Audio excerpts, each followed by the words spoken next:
Bonjour à tous et bienvenue sur DigiSchool. Je m'appelle Camille, je suis votre professeure de littérature. Aujourd'hui, c'est le dernier temps de notre analyse du motif de la femme dans les mains libres. Nous allons nous demander en quoi la femme est liée à l'onirisme.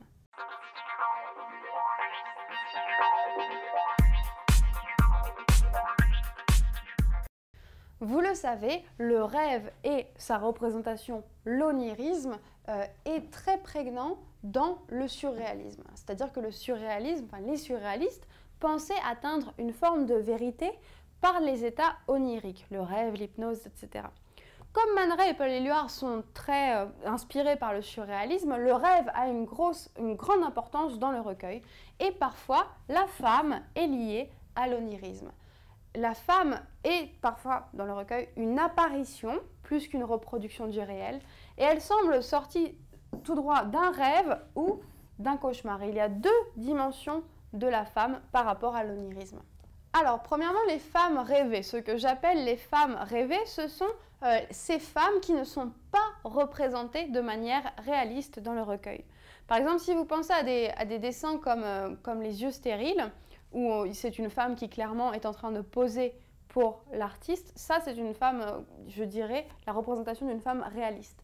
En revanche, parfois dans le recueil, la femme semble être une apparition. Elle apparaît de manière surnaturelle, ou plutôt de manière surréaliste. Par exemple, il y a ce dessin du frontispice qui n'a pas de titre, mais qu'on appelle souvent le pont, dans lequel une femme disproportionnée, gigantesque, apparaît nue, couchée sur un pont. Il y a aussi évidemment le dessin La plage, donc c'est une plage immense qu'on devine avec ces petites silhouettes noires qui pourraient être des hommes. Et au fond, à l'horizon, il y a cette femme qui est posée, couchée sur la ligne d'horizon de la mer. Ces deux femmes, elles peuvent être rêvées dans la mesure où elles ont une dimension onirique. Vous voyez bien que ce n'est pas réaliste d'avoir une femme si grande. Elles sont très souvent liées à la nature. Et elles peuvent apporter une forme de dimension religieuse. Alors, une forme de dimension religieuse. Pourquoi peut-on parler d'une dimension religieuse pour ces femmes rêvées? Eh bien, premièrement, parce qu'elles forment une apparition. Deuxièmement, parce que ce sont des femmes. Elles ont également les longs cheveux. Et ici, le bas du corps féminin pourrait faire allusion à la robe, la fameuse robe bleue de la Vierge Marie.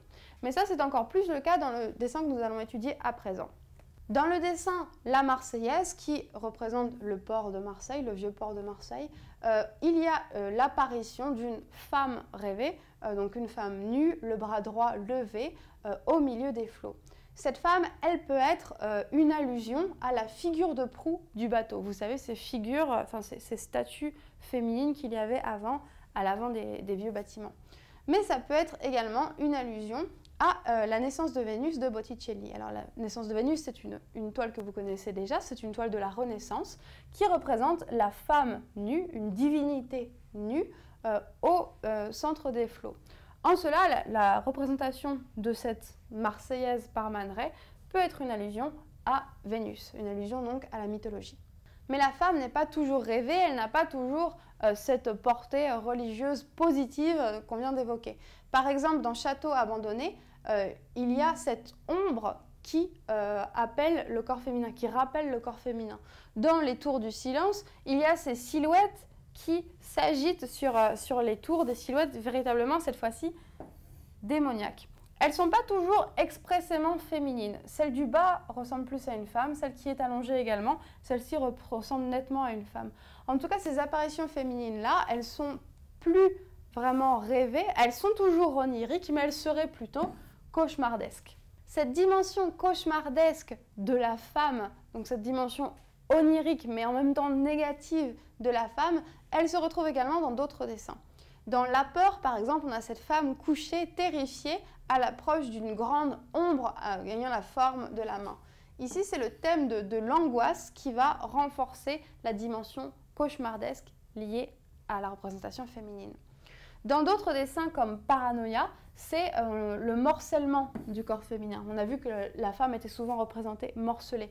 Le morcellement du corps féminin va permettre sa représentation comme d'un être hybride. Ici, par exemple, la jambe de la femme, Man Ray la représente directement liée à sa tête. Ça crée une créature hybride, presque monstrueuse, vraiment cauchemardesque. Donc on voit que la femme est une créature onirique à certains moments du recueil. Elle est basée soit dans le rêve, hein, l'apparition positive rêvée, soit dans le cauchemar. Voilà, c'est tout pour aujourd'hui. Merci d'avoir suivi cette vidéo. N'hésitez pas à consulter d'autres vidéos de la chaîne et à très bientôt sur DigiSchool.